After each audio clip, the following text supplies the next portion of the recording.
இருந்தால் தான் இந்த கேமராமேனை நீங்கள் இயக்க முடியும். அந்த பத்திரிகையாளர் இருக்கீங்க, பத்திரிகையாளருக்கான திறமை இருந்தால் தான் நீங்கள் பத்திரிகையாளர் இருக்கீங்க.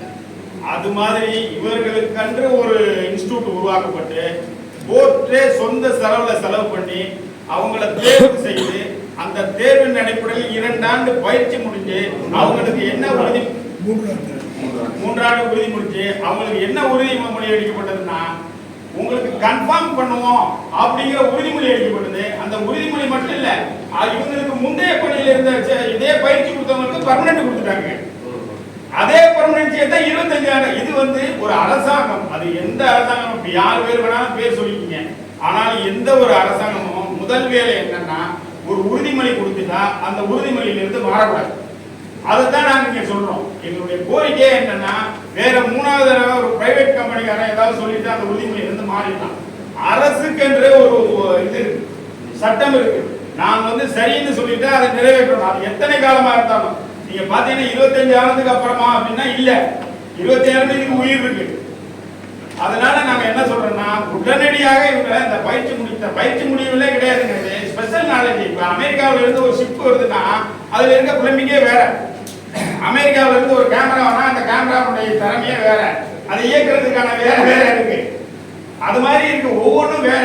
இவங்க சிறப்பு பயிற்சி பெற்றவங்க இன்னைக்கு டேட் வரையும் அப் டு டேட்ல இருக்காங்க. இவங்களுக்கு பயிற்சி கொடுத்தவங்க எல்லாம் போர்ட்ரஸ்ட்ல இருந்து வந்தவங்க. இவங்க சாதாரணமா பயிற்சி பெறல, எல்லாருமே சிறப்பு பயிற்சி பெற்றவங்க. இது பயிற்சினே சொல்ல முடியாதுங்க. தயவு செய்து இவங்களே பயிற்சி சொல்றாங்க.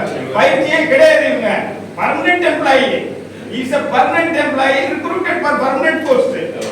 அத permanent post உங்களுக்கு கொடுக்கணுங்க. இது சேர்மனுக்கு முக்கியமா நாங்க என்ன சொல்ல போறோம்னா இந்த சேர்மனுக்கு முழு அதிகார வரம்பு இருக்கு. இப்ப கோர்ட்ல குத்தகைக்கு கொடுத்ததுல நீங்க பாத்துருப்பீங்க, சிபிஐ கோரி இருக்கு. அதுக்கு எங்க இருந்து அதிகாரம் அவருக்கு வந்தது? அந்த போர்டுக்கு இருக்கு. மத்திய அரசை கலந்து ஆலோசிக்கவே வேண்டியதில்லை.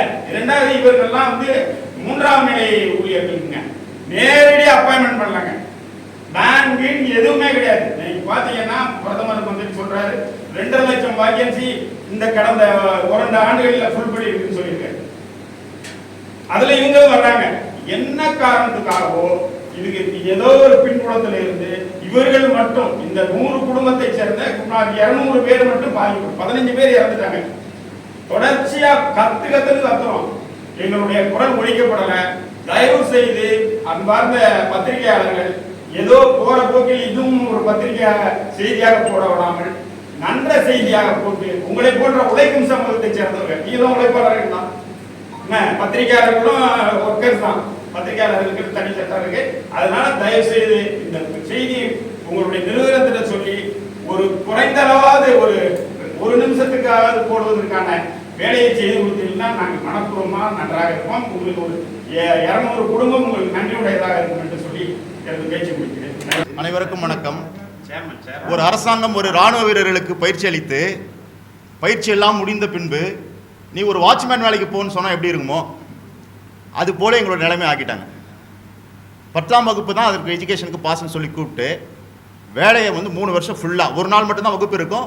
மீதி 5 நாள் நேரடியாக தொழிற்சாலையில் நாங்கள் நேரடி உற்பத்தியில் ஈடுபட்டிருக்கோம் சென்னை துறைமுகத்தில்.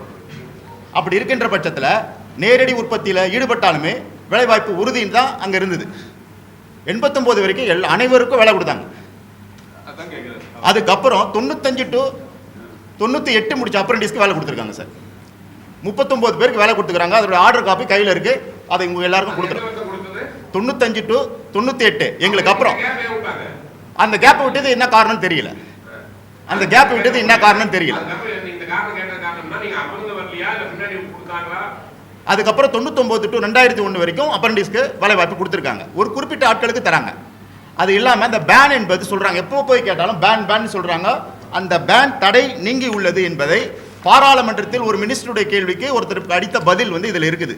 இன்று இந்த அரசு சட்டத்தை விட பாராளுமன்றமே உயர்ந்தது என்று சொல்கிறது. பாராளுமன்றத்தில் இருக்கக்கூடிய இந்த கேள்வியிலே பேன் நீங்கி விட்டது என்ற தகவல் தாராளமாக உள்ளது.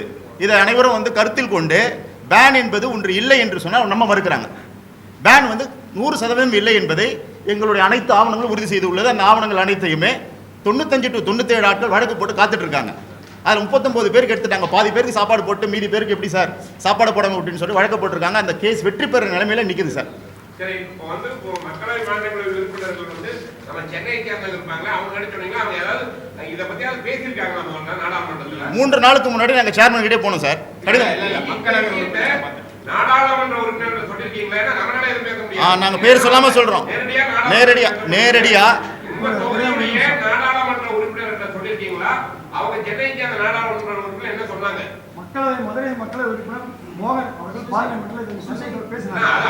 அப்பதாங்க நான் மோகன் அப்ப நான் சொல்றது இப்ப இங்க சென்னை போட்டுட்டீங்க. சென்னை சேர்ந்த யார் பேசுறாங்க? டிஆர் பால் இருக்கும்போது சந்திச்சோம் சார். நாங்கள் டிஆர் பால் இருக்கும்போது சந்திச்சோம். டிஆர் பால் கிட்டேயும் பேசணும்.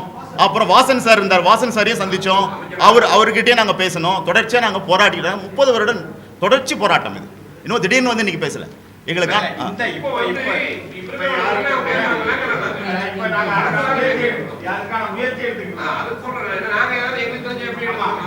இப்போ கடைசியா போய் சென்னை துறைமுகத்தில் பேசணும் சார். 240க்கு மேல ஏடிஸ் எடுக்கிறாங்க, அசிஸ்டன்ட் டெக்னீஷியன்ஸ். நாங்கள் அப்ரெண்டிஸ் முடிச்சவங்கள முதல்ல எங்களுக்கு உள்ளே போடும்போது அசிஸ்டன்ட் டெக்னீஷியன்ஸ் போடுவாங்க. அப்புறம் கிரேட் 1, கிரேட் 2, கிரேட் 4னு போடுவாங்க. இப்போ வந்து 240க்கு மேற்பட்ட டெக்னீஷியன்ஸ் எடுக்கிறாங்க. சரியான இடத்துல வந்திருக்கீங்க, நீங்கள் போய் சேர்மனை பாருங்கன்னு சொன்னாங்க. நாங்கள் சேர்மனை பார்க்க போகும்போது சேர்மன் சிஎம்இக்கு சொன்னார். சிஎம் வந்து அசிஸ்டன்ட் ஏஎம் கிட்ட சொன்னாங்க. அவங்க வந்துட்டு பேன்னு சொல்கிறாங்க. பேன் இல்லைம்மான்னு சொன்னோம்னா, இல்லை சார் நாங்கள் எதுவும் முடிவு எடுக்கிறது இல்லை, சேர்மன் தான் எல்லா ரெக்ரூட்மெண்ட்டையும் மினிஸ்ட்ருக்கு அனுப்புகிறாரு, மினிஸ்ட்ரி எடுக்க தான் முடிவு, நீங்கள் மினிஸ்ட்ரியை போய் பார்க்கணும் அப்படின்னு அப்படி தான் பேசுகிறாங்க. எங்களுக்கு சேர்மன் தான் பொறுப்பு. எங்களுடைய சர்டிஃபிகேட் முழுக்க சேர்மனை சார்ந்தது தான். சென்னை துறைமுகத்தில் வேலை செஞ்சுட்டு நீங்கள் வெளியில் போய் எங்கேயும் போய் வேலை செய்ய முடியாது சார். ப்ராக்டிக்கலாக எப்படி ஒருத்தர் வந்து ஏர்போர்ட்டில் வேலை செஞ்சுட்டு அப்ரெண்டிஸ் ட்ரெயின் பண்ணிட்டு ஒரு ஃப்ளைட் ஓட்டர் வந்து கார் ஓட்ட சொல்கிற மாதிரி இருக்குது. அதுக்கு முன்னாடி வரைக்கும் எங்களுக்கு 3 வருஷம் காலையிலேருந்து 7 மணிலேருந்து இரவு 6 மணி வரைக்கும் வேலை செஞ்சுருக்கோம். நேரடி உற்பத்தியில் ஈடுபட்டிருக்கோம். எங்களுடைய வாழ்வாதாரம் முழுக்கவே அங்கே சார்ந்தான் இருந்தது.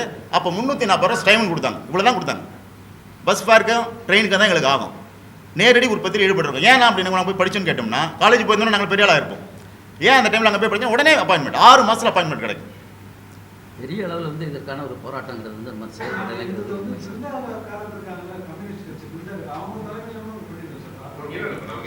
சொல்லுங்க சார். நீங்க கோரிக்கை இருக்கு, நாங்க அடுத்த முறை ஒரு சேர்மனை பார்த்தா கண்டிப்பா அந்த கேள்வி வைப்போம். இருந்தாலும் நீங்க என்ன பண்ணி முடிவு எடுத்தீங்கன்னா, முதல்வரை பார்த்தா நிறைய கட்சிக்காரங்க உங்க அமைப்பு இருக்கு. சவுந்தரராஜன் சாரை வச்சு பார்த்தோம் சார். அதனாலதான் சொல்றேன், இவங்க வந்து இங்க தமிழக அரசு ஏதாவது உங்களுக்கு அவங்ககிட்ட பேசுறது ஏதாவது வாக்குறுதி கொடுத்துருக்காங்களா? நீங்க அடுத்த கட்ட நடவடிக்கை என்ன பண்ண போறீங்க? சவுந்தரராஜன் சாரை வச்சு மனு கொடுத்தோம். உங்களுக்கு வந்து இன்னும் 2 மாசத்துல அப்பாயின்மெண்ட் வரும்னு சொல்லிட்டு சிஎம் சந்திச்சுட்டு நேராக வந்து சொல்லி கிட்டத்தட்ட 15 வருஷம் ஆயிடுச்சு. நேரடியா இதெல்லாம் வந்து அப்படியே ரெக்கார்டாக இருக்கு. அப்படி நான் சொல்ல வரேன். ஆனால் தொடர்ச்சியாக போராடிட்டு இருக்கோம். ஆனால் தொடர்ந்து இன்னைக்கு கூட ஆர்பரில் போய் நாங்கள் பார்த்து பேசும்போது, அதாவது சார் இல்லை சார், ஆர்பரில் போய் பேசும் இல்லை, ஆர்பரில் போய் நாங்கள் போய் பேசும்போது அவங்க என்ன சொல்கிறாங்கன்னா, நீங்கள் சரியாக தான் போராடிட்டு இருக்கீங்க, எங்களுக்கு மகிழ்ச்சி கொடுத்த இடமே அதான், சரியாக போராடுங்க, தொடர்ந்து போராடுங்கன்னு சொல்லிட்டு சிஎம்ஏ ஆஃபீஸில் இருக்குன்னு சொல்கிறது வந்து எங்களுக்கு உண்மையிலேயே மகிழ்ச்சி கொடுத்தது. நீங்கள் சரியாக போராடுறீங்க, சரியாக தான் போராடுறீங்க. ஆனால் சேர்மன் வந்து முடிவெடுத்தால் செய்ய முடியும். சேர்மன் வந்து எங்களை நேரடியாக சந்திக்க தயங்குறாரு. இது ஏன்னு தெரியல. ரெண்டாவது, டைரக்ட் ரெக்ரூட்மெண்ட் சொல்லிட்டு கான்ட்ராக்ட் பேசிக்கில் எடுத்துகிட்டு இருக்காங்க. கான்ட்ராக்ட் பேசிக்கில் யார் எடுக்கிறாங்கன்னு பார்த்தோம்னா சிஎம் ஆஃபீஸ்லேருந்து தான் எடுக்கிறாங்க. அது யாருக்கு என்ன தொடர்புன்னு தெரியல. அந்த ஆட்கள் வழியாக கூட எங்களை எடுக்கலாம். அதில் கூட எங்களை உள்ள போடலாம். அதே நேரத்தில் கான்ட்ராக்ட் முறையில் வந்து மெக்கானிக்கல் சிவில் பிரிவில் ஆட்கள் சேர்ப்பதில்லை. 2014 2024 இதுவரை மெக்கானிக்கல் பிரிவில் கான்ட்ராக்ட் முறையில் ஒப்பந்த தொழில் யாரும் சேர்ப்பதில்லைன்னு அறிக்கை கொடுக்குறாங்க. இந்த பத்திரிகையாளர் சந்திப்பு ஒரு 30 வருடமாக பாதிக்கப்பட்டு நிறைய பேர் உடம்பு சரியில்லாமல் தொழில் நெளிஞ்சு போய் நிறைய பேர் பாதிக்கப்பட்டு நிறைய குடும்பங்களிலே போன வாரத்தில் ஒருத்தர் இறந்தார் ஃப்ரெண்டு. 2 ஆம்பளை பஸ்ஸில் வச்சுருக்காங்க. ஃபீஸ் கூட கட்ட முடியல. எல்லாமே சிறு தொழில் அப்படி சின்ன சின்னதாக செஞ்சுட்டு இருக்காங்க சார். இந்த கொரோனா காலகட்டம் மற்ற மாதிரி பல விஷயம் கான்ட்ராக்ட் எதுக்குமே அவங்க கூப்பிடல சார். எங்களை எதுக்குமே கூப்பிடல. அதான் முன்னாடி அங்கே அந்த மாதிரிலாம் இல்லை. வேலை கொடுத்தா நாங்கள் செய்யறதுக்கு தயாராக இருக்கணும்.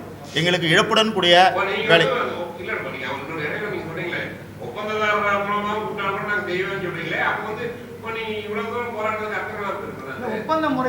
ஒப்பந்த முறை எடுக்கிறாங்க சார். நாங்கள் அறிக்கை கொடுக்குறாங்க. ஒப்பந்த முறையில் பணியாளர்கள் நாங்கள் சேர்க்கிறோம். அவங்க அறிக்கை சேர்மன் அறிக்கை வருது. நாங்கள் அப்படி சொல்லலை. நாங்கள் நேரடியாக துறைமுகம் தான் எங்களை எடுக்கணுன்றதை நாங்கள் தெளிவாக முடியும். இத்தனை வருஷம் காத்துட்டு இருந்தோம். நாங்கள் ஏன் ஒப்பந்த முறையில் போனோம்? நேரடியாக எங்களை வந்து சென்னை துறைமுகம் தான் அழைத்து பேச்சுவார்த்தை நடத்தணும். பேராசிரியர் ஆர் மார்க்ஸ் வந்திருக்காங்க, பேராசிரியர் சிவகுமார் வந்திருக்காங்க, தொழிற்சங்க தலைவர் ஏஎஸ் குமார் வந்திருக்காங்க, மற்ற நண்பர்கள்லாம் வந்திருக்காங்க. இது வந்து அரசு நீங்கள் கொண்டு போய் சேர்க்க வேண்டியது உங்களுடைய கடமை. இதன் வழியாக எங்களை கூப்பிட்டு பேச்சுவார்த்தை நடத்தினா கூட நாங்கள் மனதார வரவேற்போம்.